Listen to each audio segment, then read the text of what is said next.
Café à domicile, les bases. Aujourd'hui, je vous parle de la mouture. À vos tasses!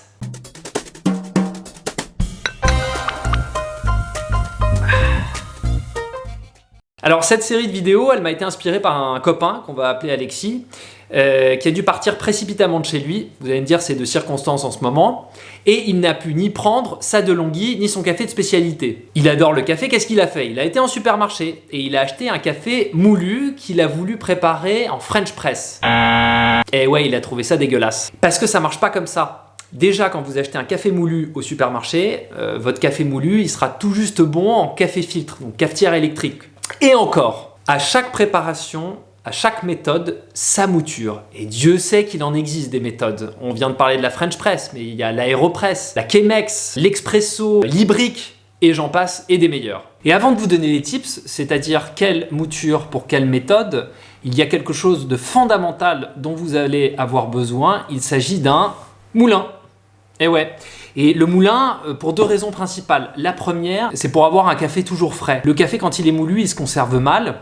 Et sachez que quand on broie le grain, dans les quelques minutes qui suivent ce broyage, la plupart des composés aromatiques s'évaporent. La deuxième raison, c'est qu'il va falloir maîtriser la finesse de la mouture. C'est fondamental par rapport à ce que l'on souhaite obtenir. Alors, quelle mouture pour quelle méthode? Là, malheureusement, je ne vais pas pouvoir vous donner un point précis de réglage parce qu'il y a trop de variables, mais plutôt un intervalle. Trop de variables au niveau du grain en lui-même, sa densité, son degré de torréfaction, les conditions climatiques, la dose qu'on va mettre et si le café date un peu. D'ailleurs, si le café date un peu, il va falloir que vous broyiez plus finement. N'hésitez pas à affiner ou à grossir pour trouver votre point de réglage parfait. Alors, si vous préparez votre café en piston ou French press, je vous conseille une mouture gros sel. Chemex entre sucre en poudre et gros sel. Cafetière électrique, sucre en poudre. Siphon entre sel fin et sucre en poudre. Aeropress, pareil, entre sel fin et sucre en poudre. Moka ou cafetière italienne, sel fin. Ibrick, ça va être le plus fin du plus fin, ça va être farine. Machine expresso, sel fin. V60, sucre en poudre. Bon voilà, n'hésitez pas à essayer, vous allez galérer comme tout le monde au départ, mais très vite, vous allez trouver vraiment la mouture idéale, parfaite pour votre méthode bien aimée. On se revoit très vite pour le numéro 2 qui sera consacré à la recette et plus spécifiquement au ratio eau-café.